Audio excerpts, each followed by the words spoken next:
Como siempre en este programa traemos a dos invitados expertos en el tema para revisar el tema de la semana con cuidado, con la voz de los expertos. Hoy tenemos invitado a Teófilo Vázquez. Él es investigador del Centro Nacional de Memoria Histórica y coordinó un informe muy interesante que trata el fenómeno post-desmovilización de las AUC, que, como su nombre lo dice, se llama Grupos Armados Post-Desmovilización. Bienvenido, Teófilo. Bien, muchas gracias, muy amable. Y también tenemos invitado a Camilo González Pozo. Él es investigador de Indepaz, organización, y no solamente ahí, sino a lo largo de su vida, desde la cual ha investigado estas problemáticas. Bienvenido también al programa. Bueno, muchas gracias por la oportunidad de conversar este tema. Camilo, le voy a botar la pregunta más fácil de todo el programa, mentira, la más compleja de todos porque creo que hay mucha confusión. ¿Quién es el Clan del Golfo? ¿Qué es el Clan del Golfo?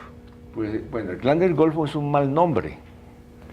Por eso hay discusión, pues hay muchos amigos que dicen que hablar de clan es como si fuera un fenómeno de una familia, de un grupo criminal, y ya el nombre ya orienta el pensamiento. Y en realidad es una organización compleja, armada, ¿no? Que pues, se tienen por su origen, pues ha sido fue parte de lo que se llamó la Casa Castaño, pero todo lo que fue el fenómeno de las Autodefensas Unidas de Colombia, los grupos paramilitares, y que tiene una historia sobre todo ligada a Vicente Castaño, Mar Alemana, toda esta zona se reconfiguró después de las desmovilizaciones del año entre 2005, 2006, 2007, ese periodo, y han venido pues cada vez más fortaleciéndose para hacer básicamente una organización, algunos la denominamos narcoparamilitar, es una organización de negocios. Tiene una pretensión en su discurso y los discursos no son... ¿Más que discursos? No, son más que discursos. Son más que discursos. Pero tiene un discurso que trata como de hablar el lenguaje que al final hablaba Carlos Castaño y las AUC, y debe dar una imagen de que son una organización militar con sentido político de prestar seguridad frente a grupos irregulares, lo que dicen en su programa, ¿no? Pero yo creo que fundamentalmente es un grupo de negocios que ha crecido, que tiene una presencia, según el último informe que tenemos del año 2017, en este periodo ha tenido presencia en 190 municipios, comparado con el año anterior, para el mismo semestre ha crecido en unos 25 municipios, ha sido como su expansión para copar áreas donde antes estaban las FARC o donde hay negocios, se dedica al negocio del narcotráfico, de la minería ilegal, de la trata de personas en la frontera con Panamá, todo tipo de negocios de aprovechar rentas del Estado. Tiene características mafiosas en ciertos sentidos, de corrupción de las Fuerzas Armadas y de instituciones del Estado, ¿no? De modo que es un complejo bastante, claro, bastante raro y que tiene, yo creo que, una presencia muy peligrosa en las comunidades, estableciendo unas dictaduras de terror, unos regímenes de un orden impuesto frente a las comunidades. Pues eso, para decirlo en pocas palabras, es lo que también se ha llamado organizaciones sucesoras del paramilitarismo. Claro, tan de moda, digamos, en todo lo que viene en el posconflicto y en los acuerdos, no en vano hay un punto entero dedicado a ese tema. Su informe, el informe que usted coordina en un gran equipo en el Centro Nacional de Memoria Histórica, tiene 4 ejes. Me gustaría arrancar por el primero. ¿Cuál es la transformación organizativa de la organización que hoy conocemos con el Clan del Golfo frente a la larga historia del paramilitarismo en Colombia? No solamente del Clan del Golfo, que es el Clan del Golfo o úsugas o urabeños, porque como dice Camilo, les han estado cambiando de nombres. En general, de todos los grupos armados post-desmovilización, es decir, los grupos surgidos después del fallido proceso de negociación con las AUC, han habido transformaciones organizativas importantes con respecto a lo que fue las antiguas AUC, que fue la organización que negoció. Uno de esos es que, mal o bien, las AUC fue una federación de grupos regionales del paramilitarismo, de grupos locales y regionales, más o menos giraron alrededor del carisma y de Carlos Castaño, pero con todo, para sus propósitos de expansión nacional estratégico que tenían, debían tener una jerarquía más o menos, una organización más o menos jerárquica. Ahora eso se perdió. Se perdió no porque se hayan vuelto más criminales y menos políticos, que uno de los planteamientos del informe es lo inocuo que es la discusión de si la actual etapa es más política que la anterior, que es una discusión inocua e inútil. Simple y sencillamente la nueva estructura legislativa se adapta a la nueva etapa del fenómeno de los grupos armados por demolición en Colombia y del fenómeno paramilitar en Colombia.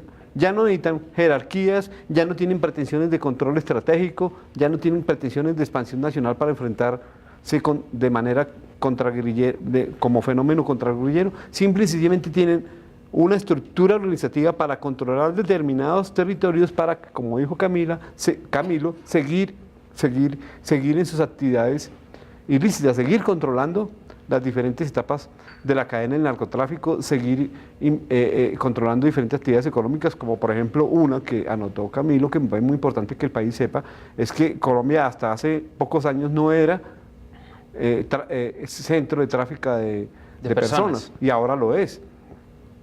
Entonces, oro, también. Oro sí hace mucho tiempo.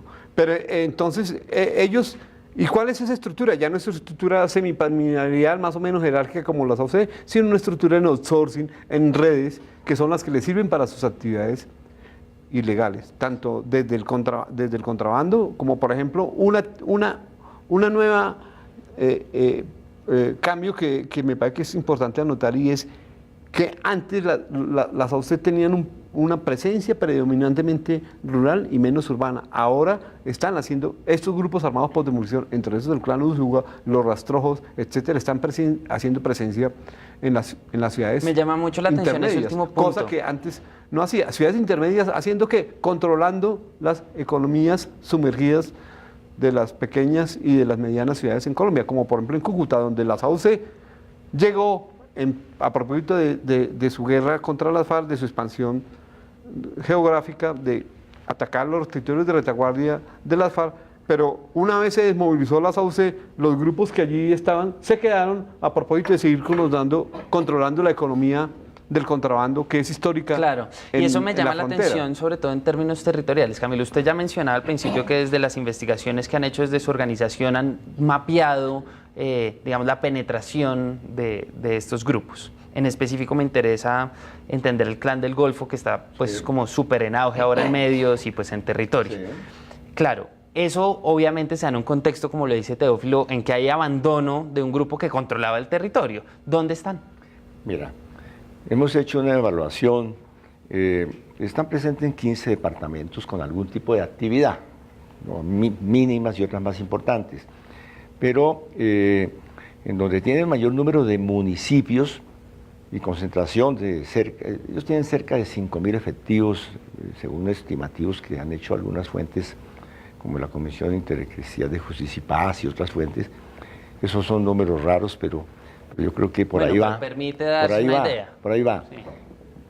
El 80% de los municipios donde hacen presencia se concentran en su orden en Antioquia, Córdoba, Bolívar y Chocó.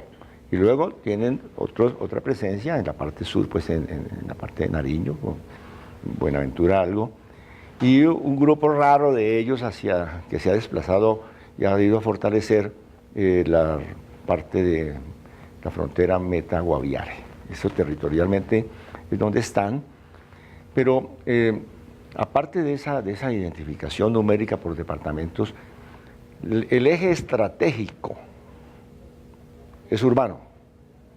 Es una fuerza con presencia territorial para cuidar negocios y rutas. Esa tal vez es la más grande ruptura a propósito del subtítulo. Mira, ellos se disputaron con varias fuerzas Quibdó y tienen control en Quibdó. En la parte rural del ELN, en la parte de cabecera municipal, este grupo de los gaitanistas o Clan del Golfo.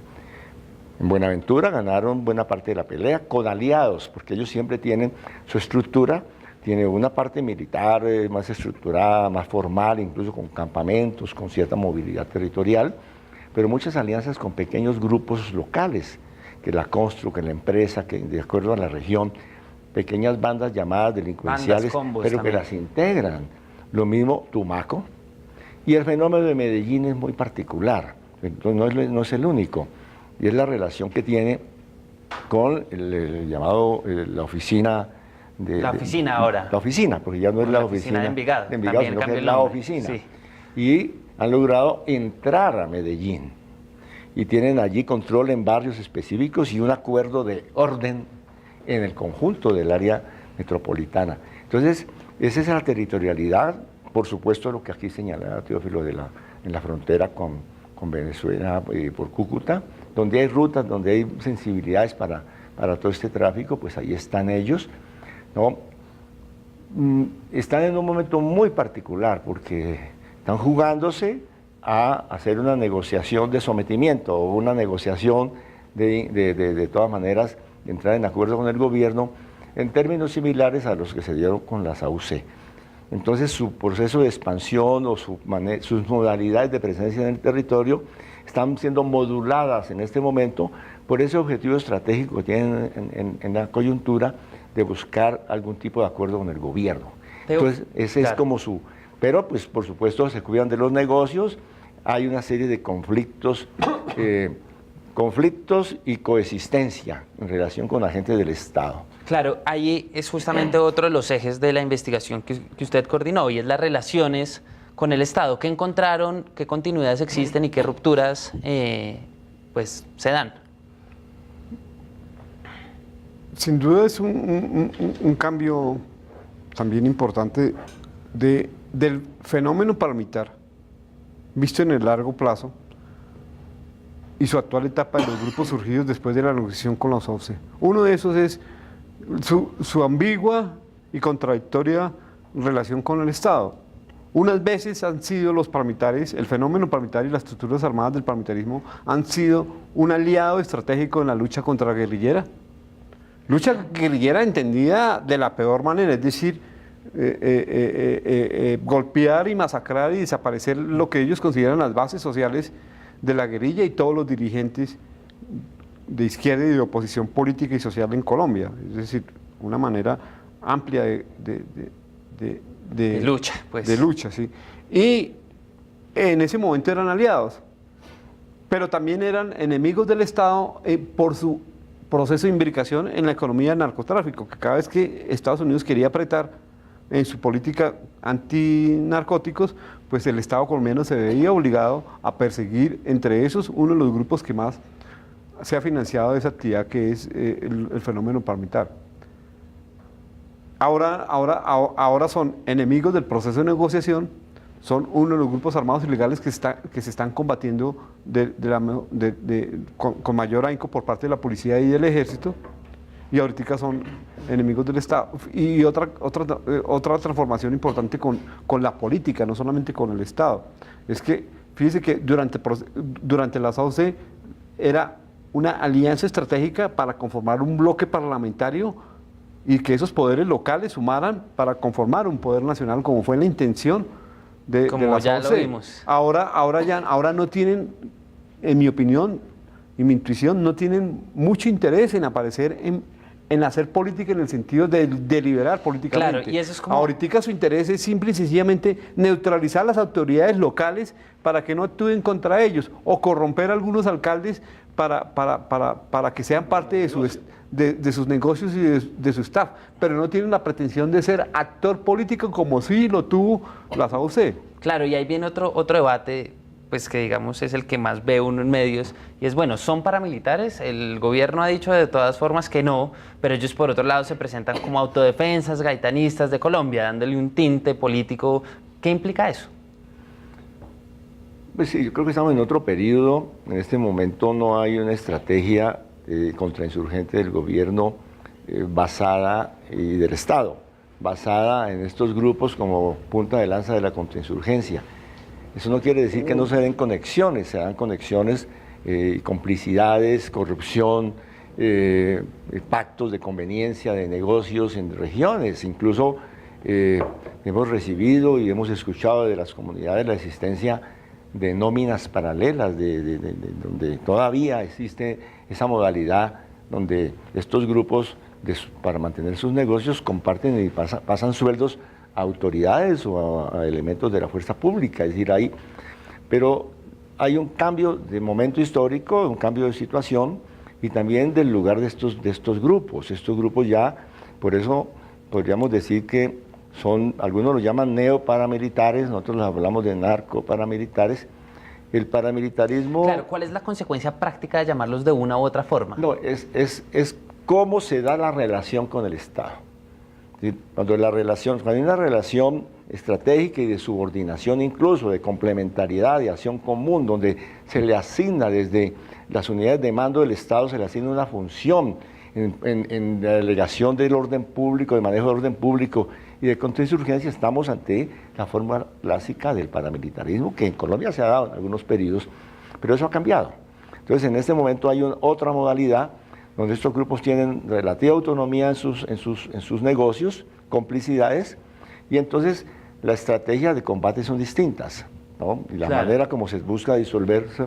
Yo creo que es más fácil en este periodo que en el periodo anterior que se tenga una política pública y una determinación desde el centro de conducción del Estado, desde el gobierno, de las Fuerzas Armadas, para neutralizar, desarticular y lograr someter a estos grupos. Yo creo que la consecuencia, por ejemplo, que se puede, por un lado, se puede plantear un proceso de sometimiento a la justicia. Y un proceso de sometimiento que no es una negociación política. Con las AUC que se dio una situación rara. La Corte dijo, no pueden calificarse de sediciosos ni de rebeldes, son delincuentes comunes. Pero el procedimiento penal real de la ley 975 les aplicó una justicia de transición. Todo elemento de narcotráfico se lo estimaron como conexo con el propósito político consensurgente. ¿Qué va a pasar en una posible negociación para el sometimiento ahora? Yo creo que van a dejar abierta una puerta similar a la de las AUC. ¿Eso está bien o está mal? Una puerta de escape. Una puerta de escape. Teófilo. Entonces, en mi opinión, la discusión sobre si son neoparamilitares, narcoparamilitares o bandas criminales o grupos armados organizados, como los llama el gobierno, como lo llama de un lado la... GAO ahora. O GAO, dice el Estado, es una discusión eminentemente política e ideológica. Y cada uno mirará dónde se matricula. Lo cierto es que, así como estábamos discutiendo cómo han sido diferentes las relaciones con el Estado y con la política, también ha sido lo que nosotros planteamos en el informe, es que hacer la comparación de la actual etapa a partir de las rupturas y las continuidades con las AOC produce lo que denominamos un sesgo comparativo. Ajá. Porque esa fue más bien una etapa excepcional del fenómeno paramilitar en Colombia. Si se trata de decir que la actual etapa es más narcotraficante que la anterior, pues es una gran equivocación. No se puede hablar de narcoparamilitares porque es que en la esencia del fenómeno paramilitar en Colombia, como fenómeno, no como estructuras armadas concretas y específicas que van cambiando, como fenómeno, sí, en el ADN está el narcotráfico. Fidel Castaño, lo que debemos preguntarnos son cuáles son las consecuencias económicas y políticas que tiene que un país viva con enteras regiones basadas su economía en actividades ilegales. Y eso produce fenómenos de largo y mediano plazo muy grandes, como este, que usted negocie con las AOC, se desmonten las AOC, pero las sinergias y la posibilidad de seguir defendiendo esas economías regionales ilícitas por parte no solamente de los paramilitares, de los grupos armados, sino también de sus pobladores, que se ven beneficiados de esa economía, pues sea a través de las armas. Es decir, lo que estoy hablando es de la incapacidad que tiene el Estado colombiano, el Estado central, de reemplazar los órdenes sociales, políticos, económicos que estos grupos armados. Ahora, si son más narcotraficantes que antes, es una discusión moral y ética. Lo que se tiene que preguntar el país es cómo vamos a ser capaces de reemplazar que importantes regiones del país no tengan otra posibilidad que insertarse en economías ilegales. Y cabe para quienes se enriquecen de manera grande como para la gente más humilde. Ese es el problema. Claro, que me lleva a un punto... Yo creo que aquí hay un punto que yo creo que es que pues es el profundizar. impacto de la sociedad civil al Y es final. que eso no es un fenómeno regional. Es regional y es nacional. No me puede explicar ninguna de esas lógicas de estos grupos ni de sus negocios si no se ve toda la cadena de conjunto urbano-rural, con centros de poder, con grupos económicos, con los circuitos de lavado de activos. Y es un fenómeno general de la sociedad.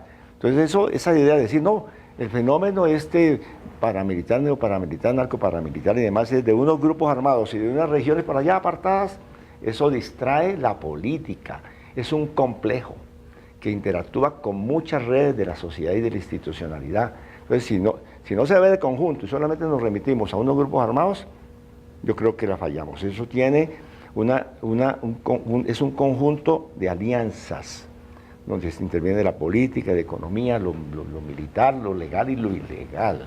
Entonces, si no, pues se piensa que disolviendo o neutralizando al llamado Clan del Golfo se acabó el problema. No, eso es una manifestación de ese fenómeno. Por eso se trata de una política, ahora se está discutiendo en el Congreso un acto legislativo, que le han llamado de prohibición del paramilitarismo.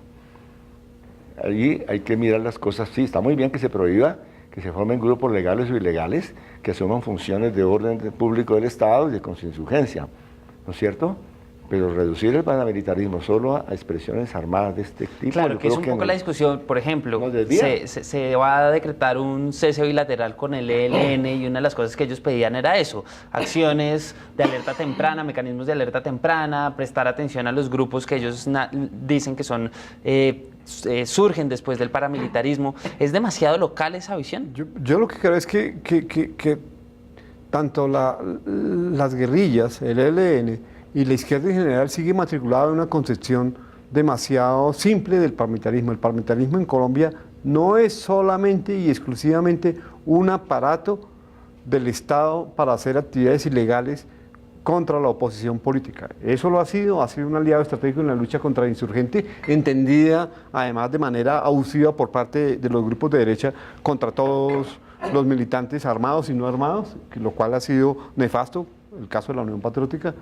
Pero me parece que tampoco es bueno seguir teniendo la visión según la cual el fenómeno paramilitar es un problema del Estado colombiano y que el Estado colombiano, así como lo creó, lo puede desmontar. No, es más compleja la cosa, las economías ilegales, las relaciones entre el centro y la periferia, el complejo urbano-rural, en términos de intereses políticos y sociales y políticos, produce que el fenómeno a veces sea autónomo de la lógica del Estado, se le escape del dominio del Estado, así lo haya querido usar para su política contrainsurgente. Y hay veces no, como en la actual etapa, definitivamente... Yo diría sobre lo del ELN, Adelante.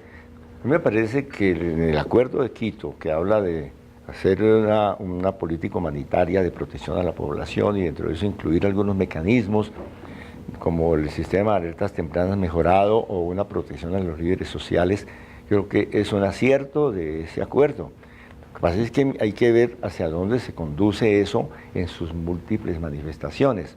Por ejemplo, salió en los periódicos que grupos políticos de extrema derecha han intentado un acuerdo con los gaitanistas para hacer persecución de líderes sociales. Y también en las redes se dijo que los gaitanistas no han aceptado ese acuerdo. Y también salió después, el 26 de julio, en los periódicos, entre ellos en La Nación, la noticia de que un grupo de empresarios han hecho una minga, han recogido plata para pagar $1 millón por cada comandante de las FARC eliminados.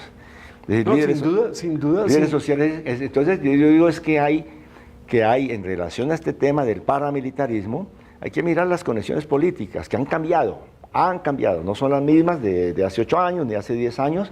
Entonces, cuando se dice combatir el paramilitarismo, sí hay medidas concretas que el Estado puede tomar, no porque el Estado dirija al Clan del Golfo, o que dirija los rastrojos, o que el gobierno de un batallón estén dando órdenes. Claro, obviamente el Estado tiene que tomar las medidas contra cualquier grupo armado ilegal que exista en el territorio, como las tiene que tomar con los grupos disidentes que surjan de la negociación con las FARC o que vayan a surgir con la incierta negociación con el Ejército de Liberación Nacional. Eso tiene que ser de la esencia del Estado.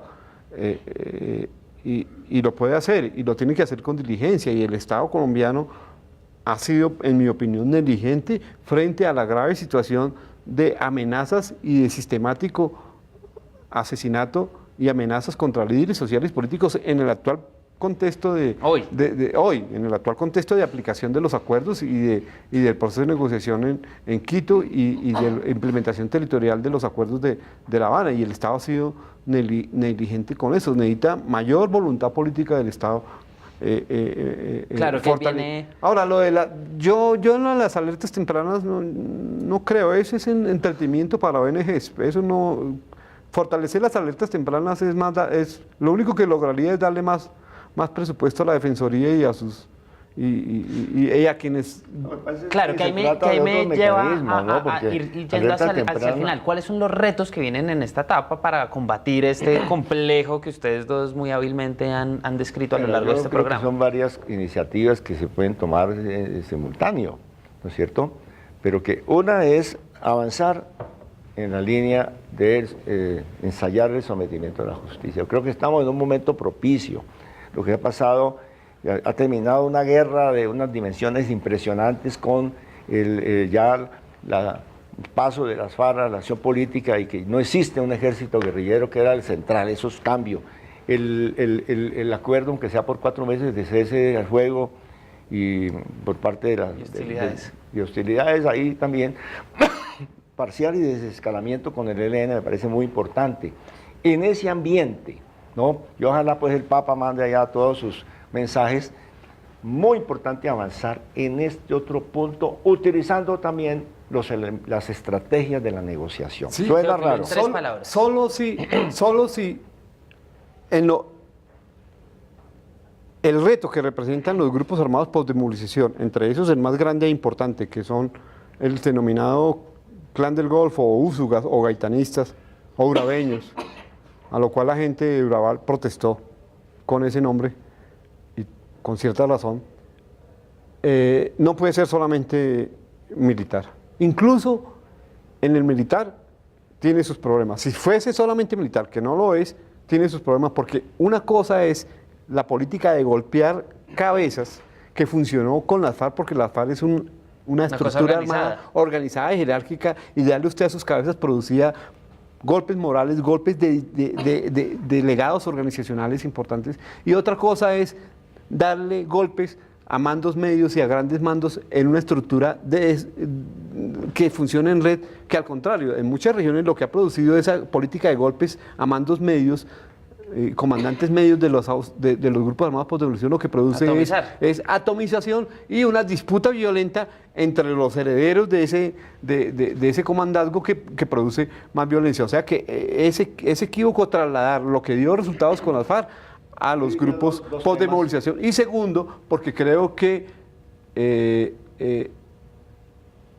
Estado colombiano, y ahí hay que prender una alerta, debe ser capaz de reemplazar con éxito los órdenes sociales y políticos que construyeron los grupos armados en Colombia. Y no solamente cabe para lo que construyeron las AUC, sino también cabe para los que construyeron las FARC en el actual proceso de implementación. Fíjese que uno de los grandes problemas del proceso de negociación, de la temprana emergencia de grupos post-desmovilización después de las AUC, es que la misma gente preocupada por los problemas de seguridad ante la desmovilización del grupo, fue y les pidió a muchos de estos grupos que otra vez volvieran a asumir las funciones, y el Estado colombiano ha sido muy perezoso en reemplazar con éxito, más allá de lo militar, los órdenes sociales. Se nos acabó el tiempo, Camilo y Teófilo, les doy las gracias. Muchas gracias por esta discusión. Creo que aclara y plantea muchas discusiones interesantes que seguramente darán mucho de qué hablar a lo largo de estos años de lo que llamamos el posconflicto.